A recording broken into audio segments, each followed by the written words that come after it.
la siguiente. Como les digo, las comunicaciones móviles básicamente utilizan una infraestructura de ondas electromagnéticas. Para esa infraestructura de ondas electromagnéticas se tienen que definir dos canales que son el canal de downlink y el canal de uplink. Esos canales de downlink y de uplink son los que se utilizan en una comunicación de voz. ¿Para qué? Para que la comunicación sea de tipo full duplex. Cuando nos referimos a una comunicación de tipo full duplex, significa de que yo puedo estar hablando y la persona con la que estoy hablando me puede contestar simultáneamente. Hay otros servicios, por ejemplo, que se trabajan de manera distinta, que son half duplex, como estos equipos donde ustedes tienen un botón y uno habla, el otro escucha y no puede responder hasta que haya sucedido el evento contrario. La diferencia entre uno y el otro fuera de la parte de interacción como conversación es recursos. Los recursos que se utilizan en este caso, los recursos mencionados en el otro ejemplo, en el otro tipo de comunicación half duplex, en este caso son mayores, se necesita mayor recurso. Cuando se hace la asignación de las bandas a los distintos operadores, se les asigna dos espectros de banda radioeléctrica. Una que es de transmisión downlink y la otra que es de uplink. ¿Okay? Siempre tienen que recibir las dos bandas y las dos van a ser parte del diseño que hacen los ingenieros del operador móvil para implementar la comunicación celular y hacer también su desarrollo en las distintas zonas, ciudades, lugares donde quieren brindar cobertura, siempre teniendo algunas precauciones que vamos a ver en las siguientes láminas.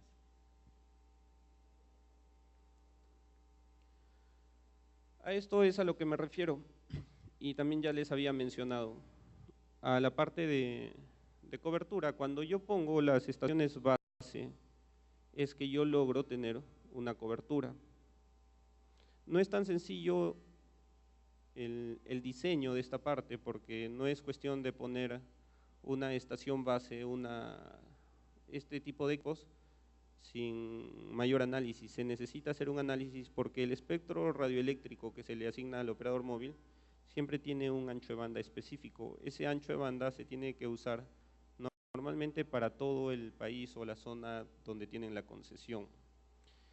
Ese espectro, como tiene que ser utilizado para todo el país y para todo el tráfico que se vaya a tener, a medida que pasa el tiempo el tráfico crece, esa capacidad o recurso radioeléctrico se va haciendo cada vez más escaso, entonces se tiene que hacer un esquema de reuso del espectro radioeléctrico. Se definen portadoras y esas portadoras tienen que tener un diseño ya bastante conocido que lo que va a permitir es el que no vaya a haber interferencias, pero sí que se reutilicen, que se puedan usar en distintas partes. Hay una serie de esquemas que los especialistas son los ingenieros de planificación de la parte de RF se llama. Pero básicamente estos son los dos conceptos principales asociados a la comunicación celular. El poder ir brindando la cobertura a medida que el mercado lo demanda y que la estrategia del operador móvil lo define, y para realizar ese incremento de la cobertura siempre se tiene que tener mucho cuidado con la parte de planificación. Ahí hay algunos detalles como que cada celda contiene una o más portadoras de 8 canales cada una. Eso significa que cada uno de estos numeritos que es una celda va a tener una portadora donde vas a tener 8 canales. En teoría, 8 canales se podrían decir que son 8 canales de voz, pero no es así. Hay 2 de esos canales que inicialmente se utilizan para lo que es señalización y control, quedando libres 6 canales. Eso se puede modificar según la necesidad debido al crecimiento de tráfico. El otro concepto que les mencioné que es bastante importante es el tema de la movilidad. ¿Cómo hago o cómo hace la red para poder mantener una llamada ya establecida? Imagínense ustedes que termina ahora la conferencia, se suben, no sé si a su vehículo o bueno, al transporte que utilicen y están con una llamada en curso. Y esa llamada la por algún motivo la van a realizar durante varios minutos, todo el trayecto de acá a su casa o a su destino. ¿Cómo es que una red de comunicación celular, comunicaciones móviles, puede mantener esa llamada a lo largo de su trayecto, sin que ustedes normalmente perciban inconvenientes? En realidad es un trabajo difícil. Hay muchos mecanismos que se utilizan dentro de esta tecnología que se definieron, como por ejemplo el hangover, location update, etcétera. Hay muchos, no voy a entrar en detalle, pero quería explicarles que existen y por lo menos describirles uno de los principales, que es el hangover.